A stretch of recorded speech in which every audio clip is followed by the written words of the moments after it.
everyone. I'm Rachel here with Ari, and we're your hosts for the Merry Writer podcast.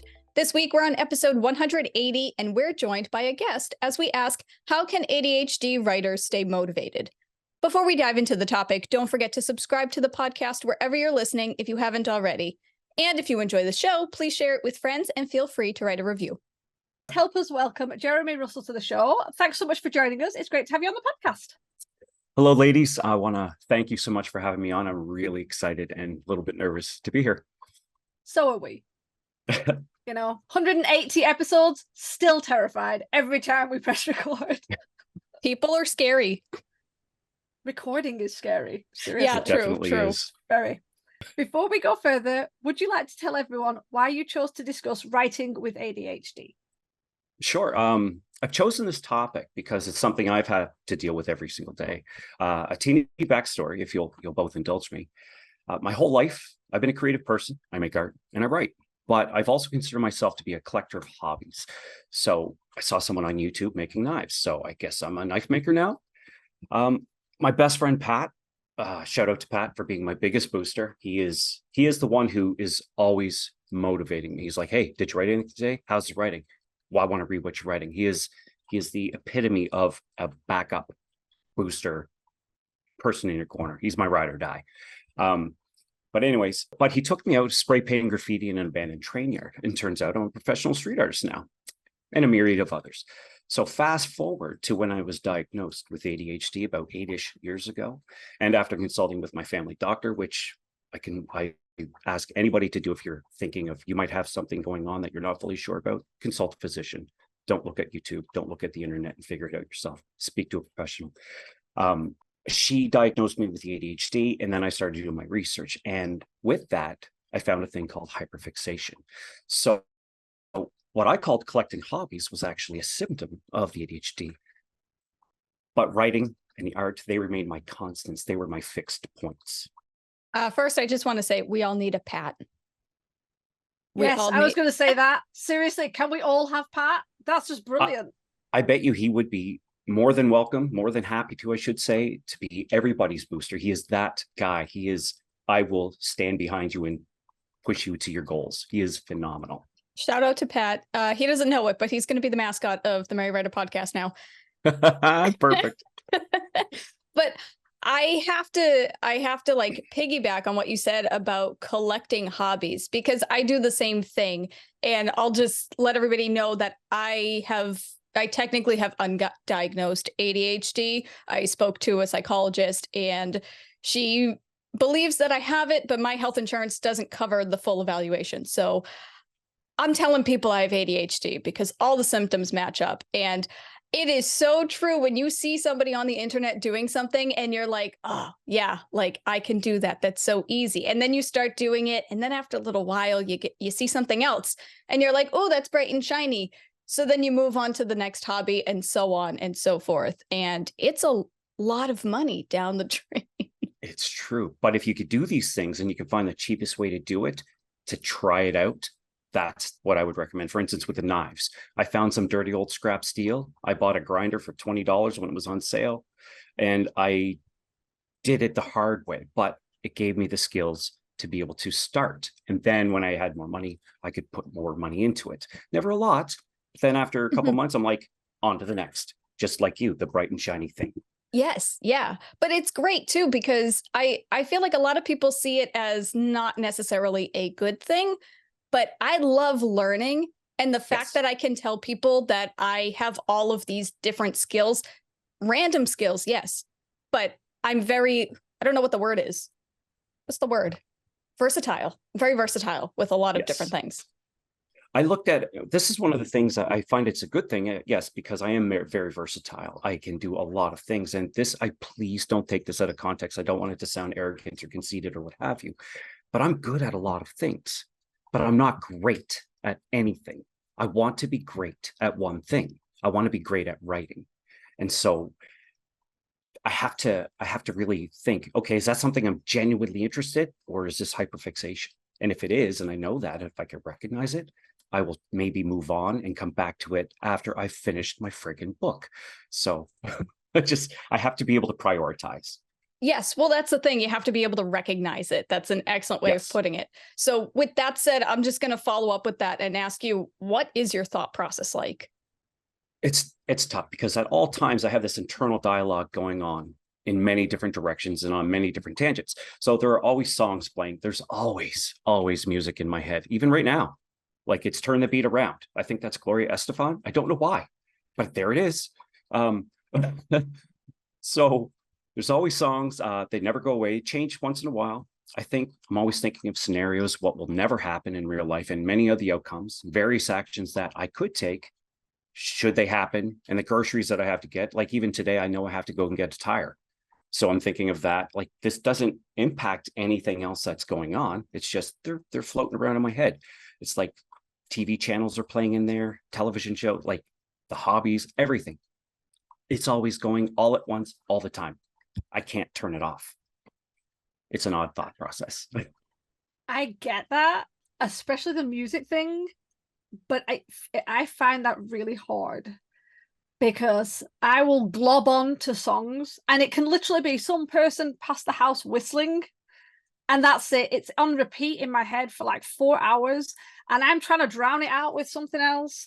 I'm putting TV on, I'm putting my own songs. No, it's just in there and then it'll finally vanish. And then some other song will just kick off and it's just like, could you just quieten down? I have other things to think. And because I have really bad anxiety, the scenario situation is always on play. It's always, like the stupidest thing. I will stop and yeah, if my partner comes down the stairs and happens to stand on the cat toy and slips, he's going to put his head through the front door. Okay, I need to definitely move that cat toy that's on the side of the stairs that he would never have seen, wouldn't have tripped on it. But just in case, it's that I'm always the weirdest scenarios and you just have to I think creativity breeds crazy, if I'm honest. I think I have to agree with that. Yeah. We definitely all are crazy, but in a good way, not in a defamatory way. All the best people are mad, according to Alice in Wonderland. See, who wrote Alice in Wonderland? What's Lewis Carroll? Thank you for 10 points. Wow, I have nothing to add to that other than I agree because both of you just described my brain to a T. So if any of you listeners out there was wondering what the hell happens inside our heads on a daily basis, there you go. Some days it's fun, some days it's not. To add to that, some days it's not. You'll get hung up. Ari, you may even think like this as well. You'll think of something that happened many, many years ago, and you dwell on it. And it's a bad thought. It's a bad memory. It's like, why won't I get this out of my head? Like, and you just dwell and dwell and dwell. So yeah, sometimes it's good, sometimes it's not. Can I just throw in an extra little thing just to follow on from that? I don't know if it's just me, but as well as that, yes, I remember something from way back that was embarrassing or stupid, or even not even something like just something random where I thought I probably should have said something a bit different. It wasn't a bad thing, it wasn't an argument, just should have said something different. Well, yeah, but I'm 20 years older now, so I would know that. But I will randomly put an image in my head that I don't like. Like I don't like the image of spiders. I think they're incredible creatures. I love studying them, but I can't look at them because they upset me. And every now and then I'll just be dooping along, and then my brain will go, "Hey, do you want to see something? Here's a giant spider image you saw, 20 years ago. Just keep looking at that." And it's like someone standing in front of you holding up a picture, and when you're trying to like look away, they're like, "No, come here, look at this, look at this." Does that ever happen, or is this just a me thing? It definitely happens to me. If I could just interject some levity there. You don't like looking at spiders, but I'd like to challenge you to look at a certain spider that I think is the most beautiful, adorable little thing in the world. Is I'm this not the kidding. Cute spider? Because I've seen it and it scares me. The flamingo spider. Is it the little one that's got the cute face? It has a cute face, but it it's also not got has a cute like face. these little, I guess, flourish legs that come up behind it. It does this little crazy dance. It's how it attracts the opposite sex. It is the most adorable little thing in the world. I think you should just give it a chance. I have an issue because I don't like, it's what I call the over the head motion that its legs make. that creepy over the head motion with the front legs. Yeah, that's just That's dancing though. no, They have moves like Jagger, I as your know, kids I but think say. it's I put me just off want to dancing. say, I just looked it up on my phone and no thank you. Exactly. Wonderful creatures. Don't I want to did see not it know that ever. existed. They're so cute. Oh my gosh. Sorry for taking us on a tangent. I will stop talking about spiders. No, I mean, that's fine. I mean, if anything I've learned, I have never had an original thought or anything because you guys seriously have just like, which is actually reassuring to know that you guys go through that as well, that it's not just me, because I think that's also a huge thing with ADHD or any type of like mental illness or anything. You feel like you're so alone and you're the only one that has these problems, I guess, but no, we're all in this together, people. We're a community Yes. of crazy writers. Yes, exactly. Exactly. So, with that said, we'll actually get into the meat of this episode, and I'm just going to throw it at you. What struggles can writers face if they have ADHD? This is a big one. This is, again, something that we struggle with every day. So, my first one would be lack of motivation. That one is massive. You'll sit in a funk. You'll be like, you'll be in your head. I have to do some writing. I have to write. I'll be sitting down thinking about what I want to write, what I need to write, what is coming next. But I'm not putting my pen to paper and actually doing the work. And it's a hurdle. It's something I actively try to work against. Now, even though I want to write, little things will suddenly become really important. That my cat's ear is flipped over. I got to go and fix that right away and flip it back. Whew, I am a hero today. No, or it was a couple of months ago. I was thinking I have to write, and I was on the stove. I was getting ready to cook supper. I was like, man, these knobs are filthy. So I took them off and I threw them in the sink full of water because I was doing dishes as I was cooking, and I was cleaning them. And in my head, I'm like, got to go over and write while I'm doing all of this. I'm like, these knobs on the sink are filthy too. I got to take these off. So I got the screwdriver out and I took those off and I threw the. All of these little things just kept popping up, and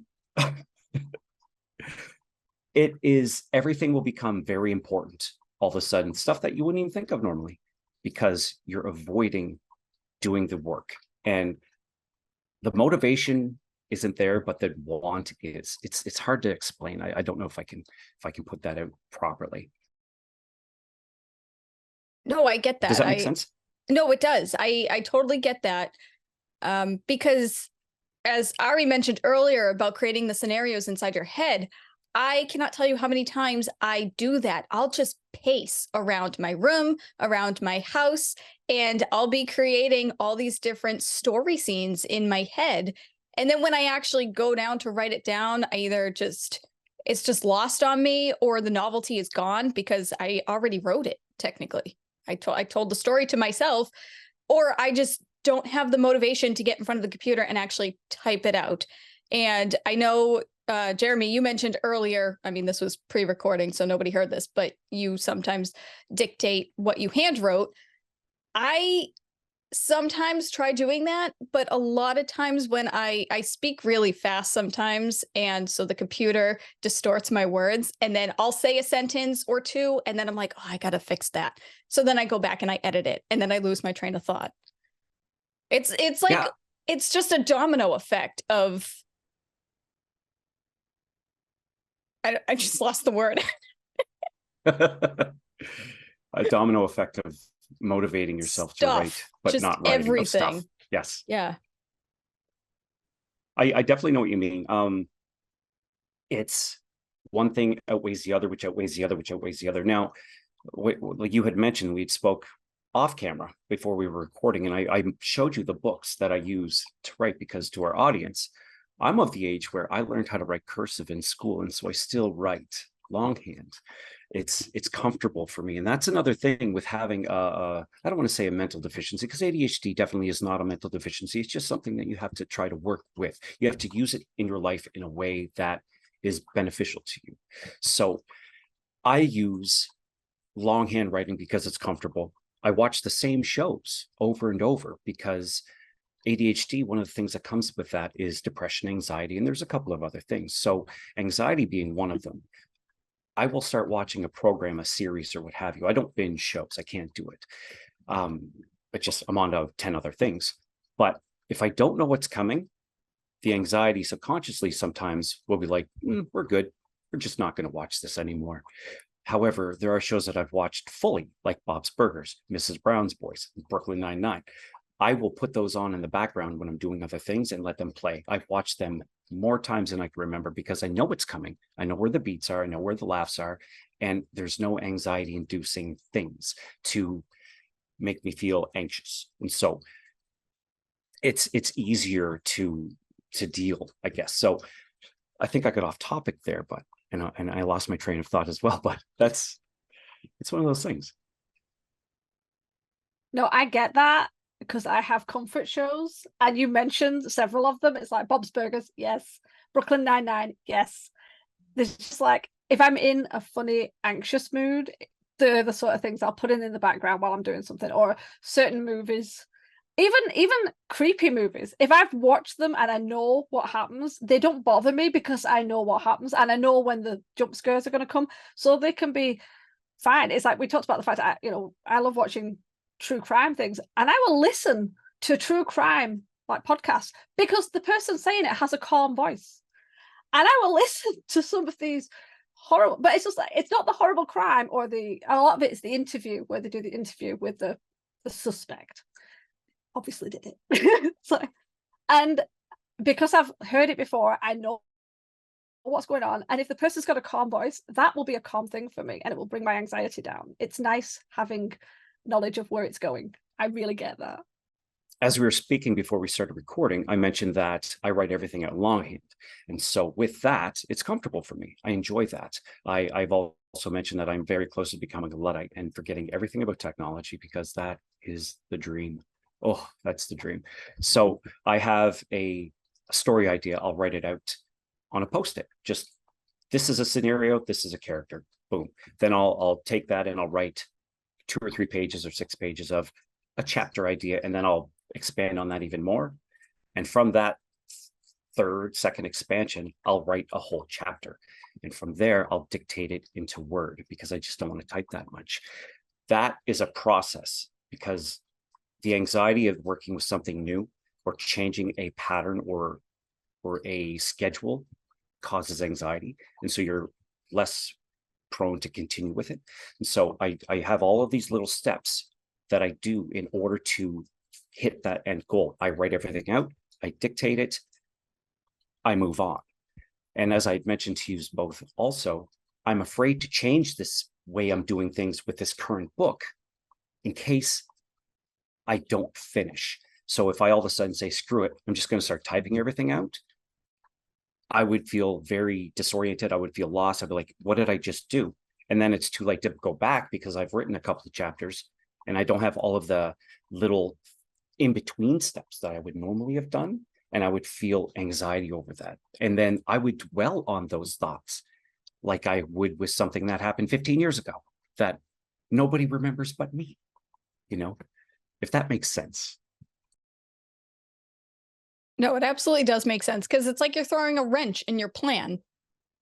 And especially if you have anxiety, you don't like it when your plans get messed up. And it's even worse if you yourself are the one that threw the wrench in the plan, because then, I don't know if you guys do this, but then I will start belittling myself because I'll be like, why did you do that? You knew you were going to get upset if you did this way. And you did it that way anyway. And then it's like, and then you get on the guilt train and it's like, it's a whole nother domino effect. It's true. And that's the other thing. If I'm doing these little things that are taking me away from writing, when I'm done those and, it's time for bed because I have to work in the morning, in bed, I'll be laying there thinking, shoot, I should have written. Why wasn't I writing? I should have been, and I'll beat myself up over that. Like, it's absurd. Like, the human brain is absolutely absurd.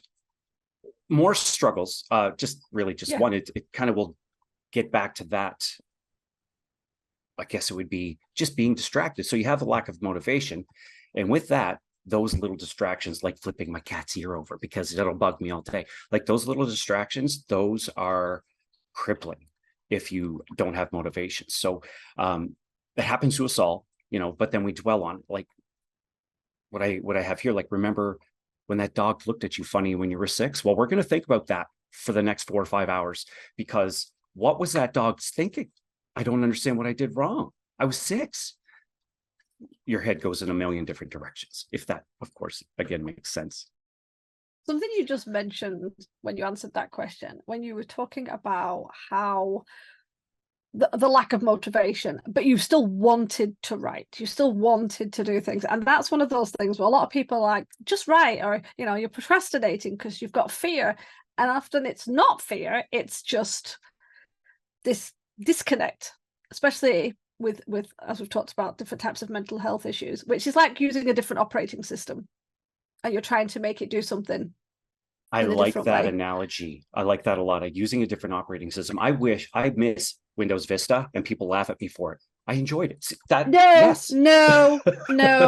I went through almost all of them, and no, we're not going to accept that Vista was good. No, it wasn't. Okay, it was bad. We'll say Windows XP then. But if it's like trying to write with Windows XP and using a high-end writing software, they're just not going to work together. And that's kind of the disconnect that we have, and it's so tough. Yeah. So you've got this issue where it's like you want to write, the passion is there, the ideas are there, there's just a block, if you will, but not a writing block. And obviously, as you said, you can drift off into other things. So with that being said, since motivation is kind of important, how can writers with ADHD stay motivated as much as possible with their creative projects that kind of needs that sort of focus and draw? This is a big one, and it's not easy for everybody. And my first point for that would be to surround yourself with writers, or even just one person who writes. Last year, I met this terrific fella at work, Paul. He's like me, a bit younger. He's the handsome version of me, like a Jeremy 2.0. I mean, he doesn't look like a homeless guy at all, like I do, but he's also a writer. He's a writer of short stories, and just talking to him about writing, it was just this inspiration. Like, we spoke, and all of a sudden I needed to write. Just that little bit of interaction, it ignited such a spark of inspiration in me that was almost cathartic. My wife's cousin, Shauna, she is a writer. She's writing a tale set in Wales. And not only is she writing about it, but she's learning the language as well. So she's learning Welsh as well as writing about Wales. And so chatting with her keeps me motivated and keeps that drive going as well. So what I feel is that writers really feed off of one another, and we need that community. And this here, like your podcast, for instance, that is the community, which would lead me into my next point, listening to podcasts about writing.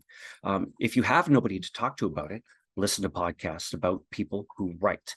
People like you and me who are going through the same struggles and the things that they're doing to overcome the lack of motivation or self-doubt or imposter syndrome, which a lot of us suffer with. Like, for instance, me, I don't typically call myself a writer. I instead say I'm a guy who writes. I've been making art since I could hold a pencil, but I don't say I'm an artist. I'm just saying I'm a guy who likes to make art. I don't know if that's imposter syndrome or if that's just me playing with semantics. I honestly don't know. It's just silly. I think you're right about that. It is quite important having like a support network. Not exactly a support network, you're not surrounding yourself with people just to cheer you on. It's that kind of connection where you share thoughts and commiserate when you go through the same issues of like writer's block or plot holes or sagging middle syndrome, which I seem to just live in. If I'm honest, that's just my issue. I just sit in constantly. And you said, like, obviously, if you don't have anyone to talk to, listen to podcasts. And I used to listen to YouTube videos. I have certain writers who would write certain things, and I would just listen to them. And again, sometimes it was just they had a really nice voice, and they would just talk about writing advice. Even if I knew the advice, it was still nice to kind of listen. And I have to say, I would definitely just add to things about reaching out to people. And I know there's going to be people in the audience going, oh, God, no. And I appreciate that as someone who is very anxious and an introvert. reaching out to people is a horrible thing. But we're not saying you reach out to them on their email and start sending like a huge chunky email going like, hi, my name is blah, blah, blah, blah, and, you know, tell them your life story. But there is ways of connecting. I mean, Rachel lives in America and I live in Northern Ireland, and we met because we both had writing blogs and we commented on each other's blogs and we did guest posts, and then we built that friendship, and then we have a podcast and we had a game before that. And you know, that's the one, I'm going to say, the one thing I don't mind about social media is you can use it to connect to people. You can reach out, a simple comment here, simple comment there, and you can build networks and friendships and all that.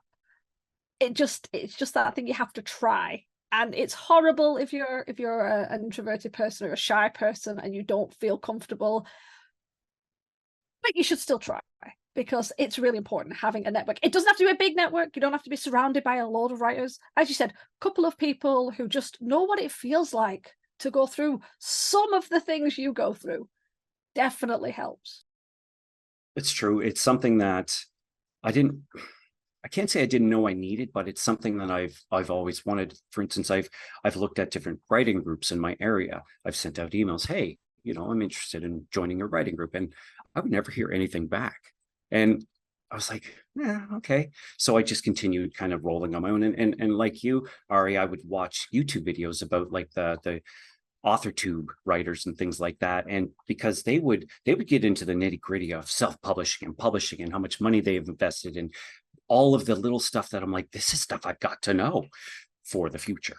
Or talking about beta readers and where you can find beta readers and copy editors, copyright, like that's stuff that I'm like, this is stuff I've also got to know.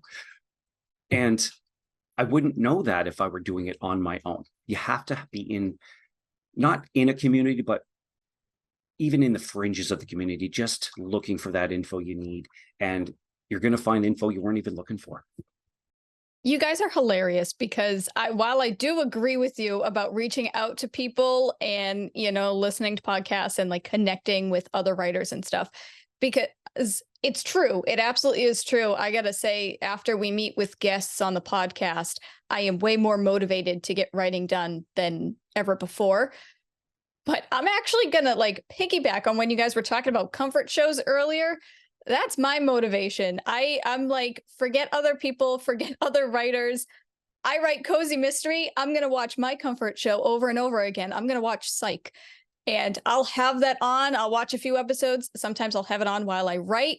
And that's what helps me. I was part of a writers group like years ago, and COVID kind of disbanded it. We tried doing it virtually and it just fizzled out.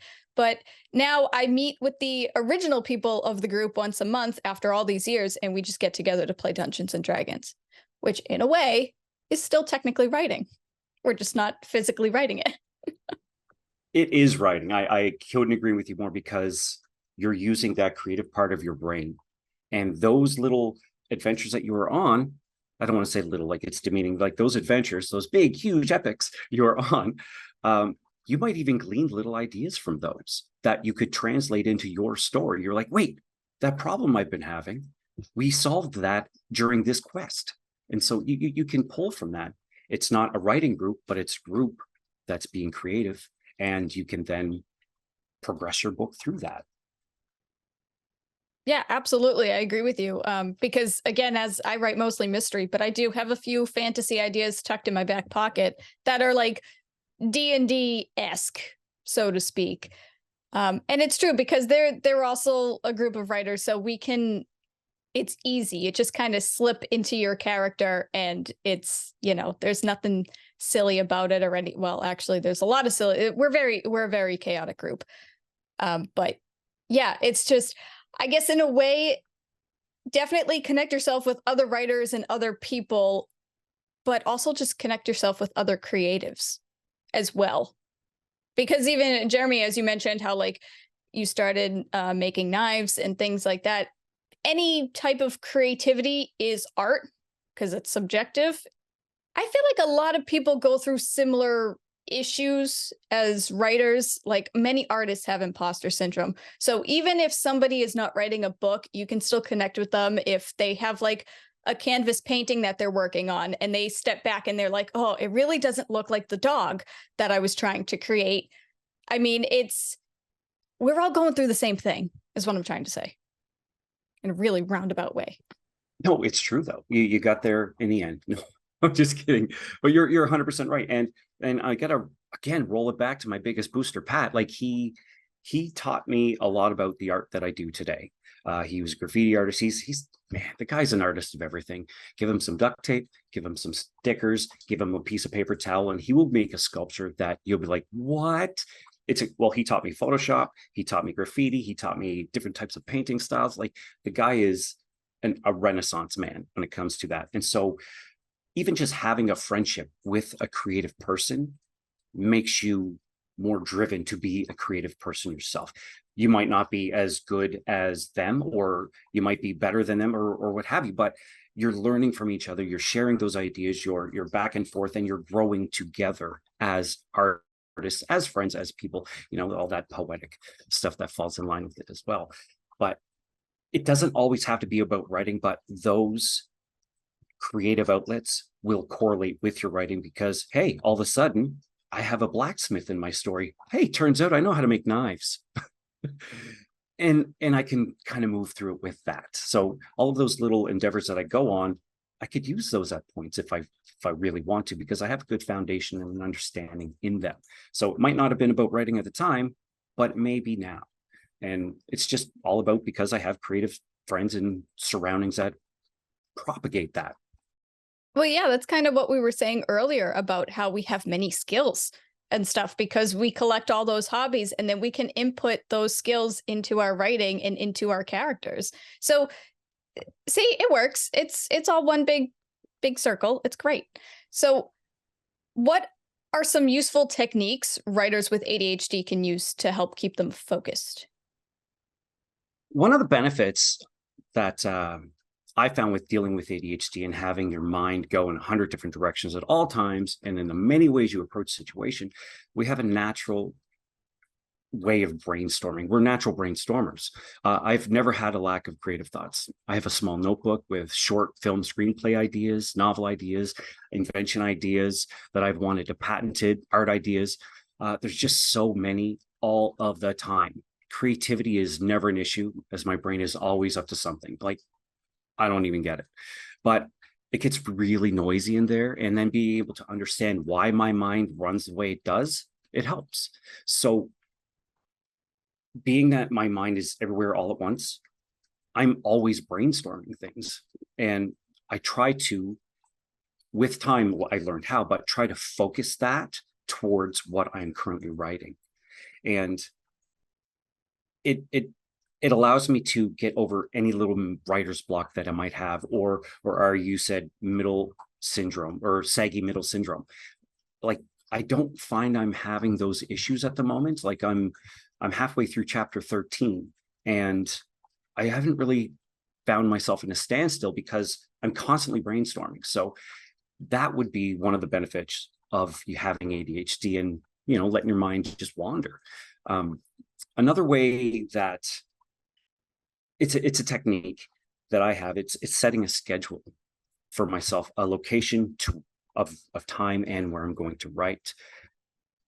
Now, I can't write here. Everything here, it's a distraction. Okay, so I'll go to a coffee shop, I'll go to a cafe at a certain time and write. Well, no, because then I'm distracted by the people around me. Do I want them to see I'm writing and then come over and ask, hey, what are you doing? Are you writing? Hey, I'm a writer too. And then, no, I don't want that. I want to write. I got to get these words on the page. So now I'm going to tell you what schedule I've created and it works for me. And I feel you both might think I'm a little extra crazy, going on upstairs here, but I work an industrial job. It's a 24/7 operation. I work from 7 a.m. to 3:30 p.m. I get up at 4:15. I shower, I have some breakfast, I make a coffee for work, and then I leave shortly after 5. I arrive around 5:30 a.m. I will sit in the lunchroom in the peace and quiet with no distractions, and I write. That's it. I go to work 90 minutes early every day so I can write, and it is glorious. I've tried it other ways, but this is the one that works for me, probably because I sleep a criminally little amount, and I'm a high functioning insomniac. That is not crazy at all. I used to do the same thing. I didn't write at work, but I would wake up 2 hours earlier than I needed to. And I would sit at my desk and I would write, whether it was creative writing or blog posts or anything. And then after a certain amount of time, I would get ready for work and then start the day. So, no, that is not crazy at all. Ari's not allowed to speak on this point, but no, I think that's great. My routine kind of fell to the wayside when I quit my job and I started working from home because I had nowhere to physically be. So there are definitely some days where I end up sleeping in because I too am an insomniac, if I can speak. So there are definitely some days where I need to sleep in a little bit. But yeah, you got to find what works for you. And it's going to take a lot of trial and error. I've noticed that, you got to try writing at different locations to find that one location that really works for you. But then there will also be some times where a change of environment is actually good, because if you write in the same spot every single day for X amount of time, I feel like my brain gets bored of that one spot. So if I go write somewhere else for a little bit, it kind of like resets. And then the next day I'll go back to my original area and it works. And I go to a coffee shop and write a lot. And some days I'm super productive and other days I sit there and I people watch. And yeah, so I get that. Do you find working from home and writing from home, do you find that everything is a distraction? And I ask because, like I mentioned, I write everything out longhand. I can't just open up a window on my notebook and go Googling.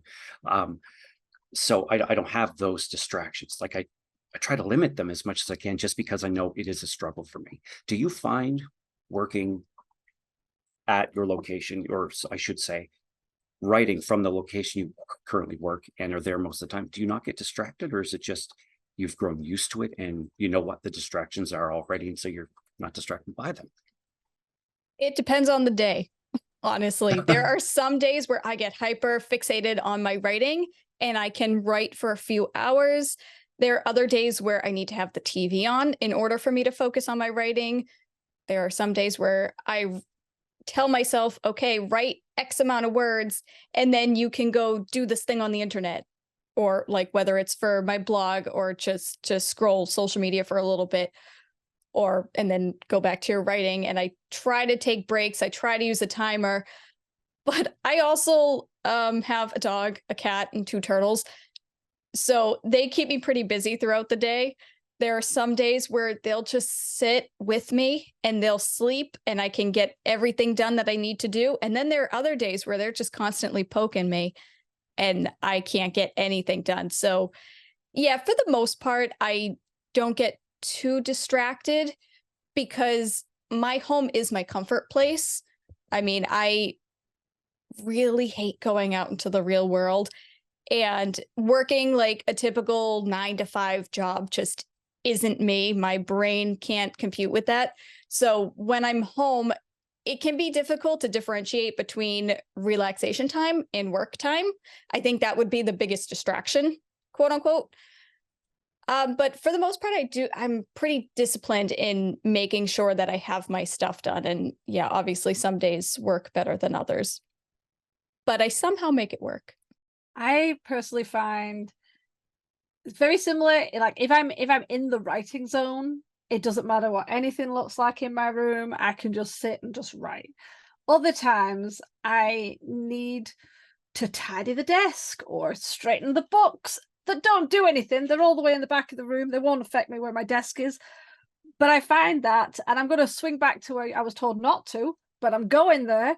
To you crazy people who get up early, weirdos, don't care. Ari, I have the power to mute you. I hope you realize that. Don't you dare. You're going to kick me out.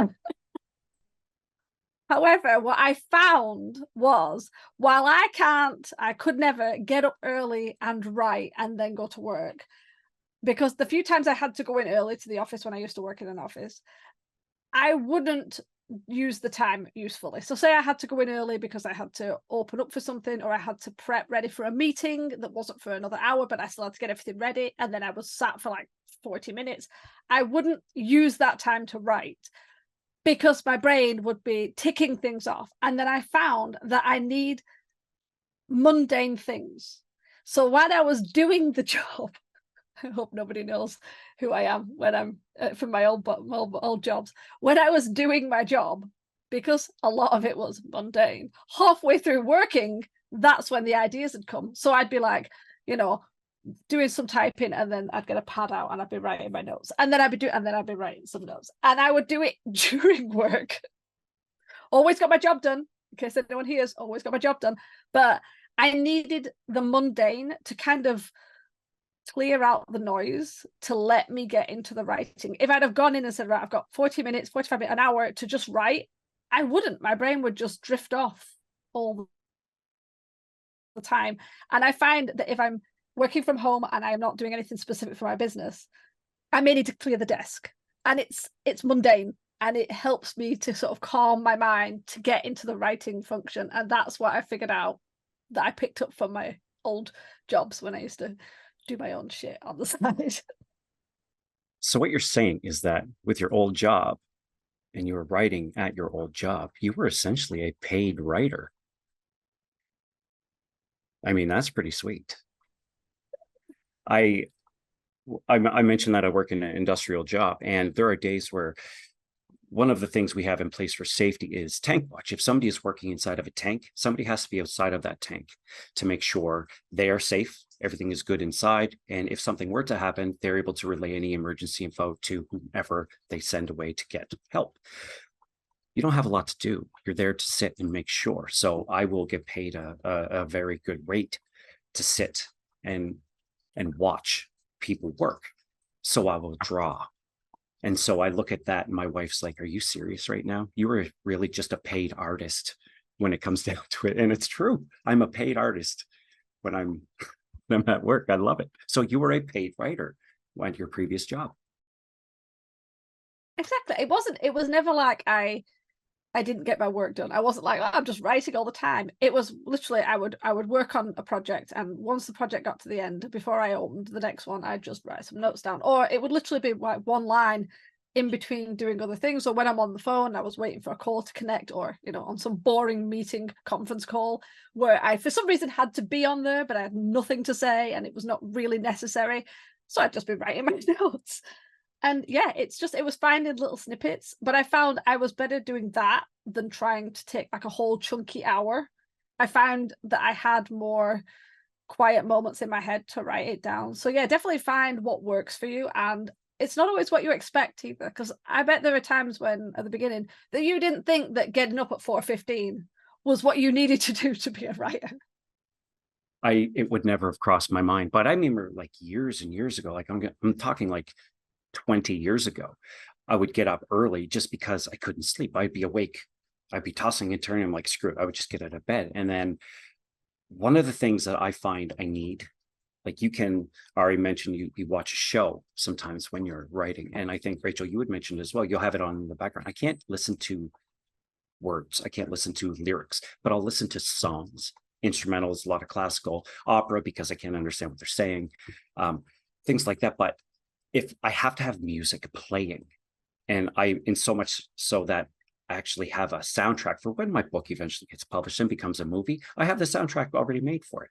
So I listen to that, and that is it's almost like a switch. If I start listening to it, it puts me in a frame, a headspace that allows me to get those creative thoughts out and on paper. But that is another thing that I feel I need. But the early start thing, getting up at 4:30, I would get up early. I would go down, and this is when satellite television was really new. I would find this ambient drum and bass radio station on the television, and I would just write because it's lo-fi, very low key and nice. And that's what I needed. But that was at that time the environment I had, and I didn't get distracted. If I were to try that today, I would be distracted. So I have to leave the location I'm in, and it makes it better.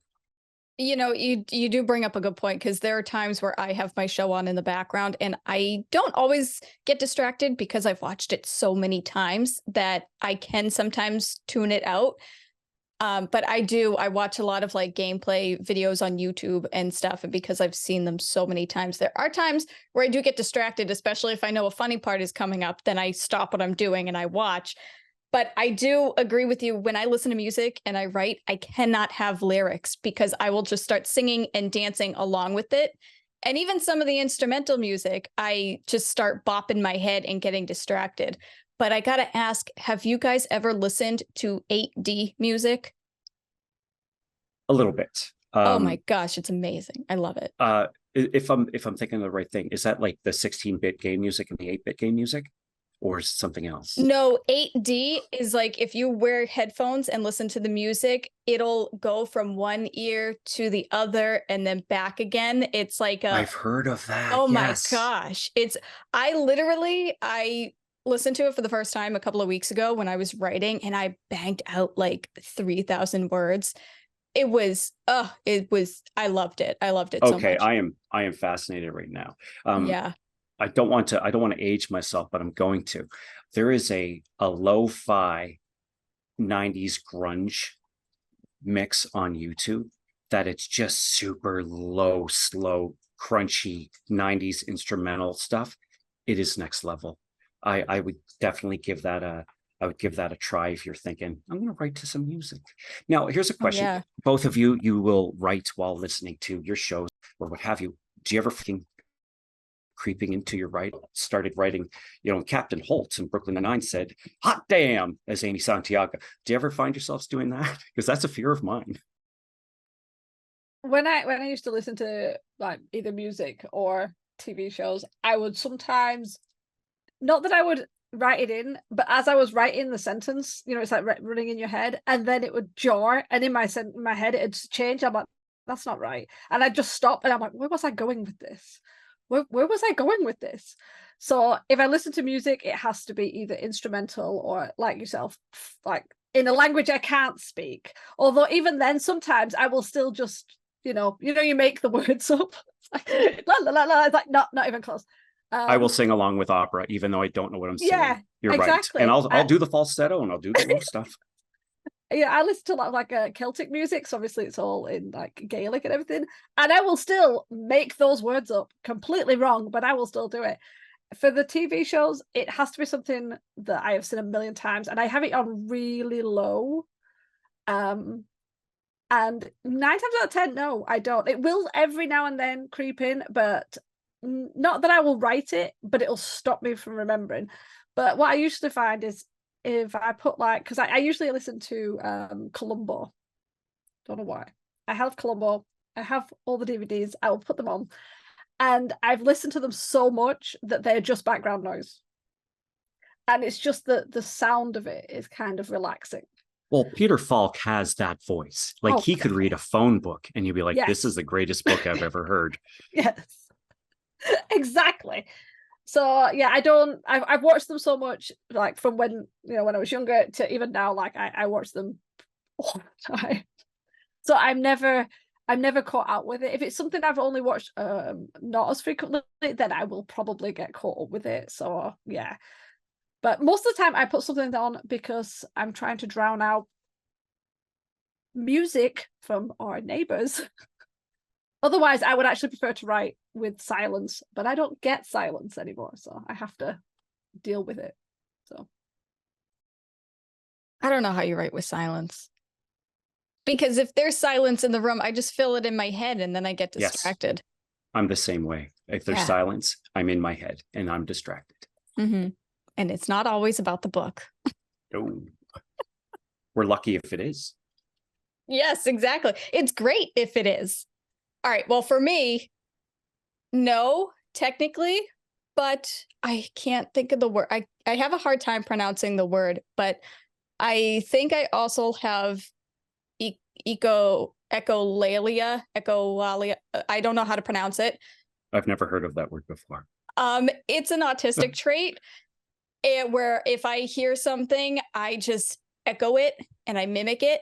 So a lot of times, like just randomly during the day, I will start spouting out things from a show, from a YouTube video I watched, that are things that are like just funny to me. And I'm always like mimicking it. So there are times where in my writing, I will use a phrase that I've heard. And then I'm like, oh no, wait, I didn't come up with that. You did delete. Because I think it's so funny. And I'm like, oh, that's so good. But I'm like, no, wait, I'm accidentally like copying something else. So is I that the don't, same as when Borat came out? Everybody was saying, my wife. Is it that same thing? Like uh, everybody say it out and amongst their friends and have a chuckle and what have you. But I don't know that word. I'm fascinated. I'm it's, going to learn all about it all of a sudden.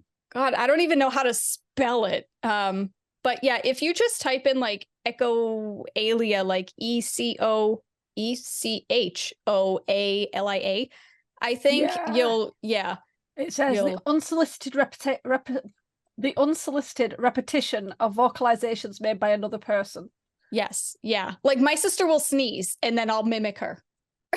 And she's like, stop making fun of me. I'm like, I'm not making fun of you. I promise.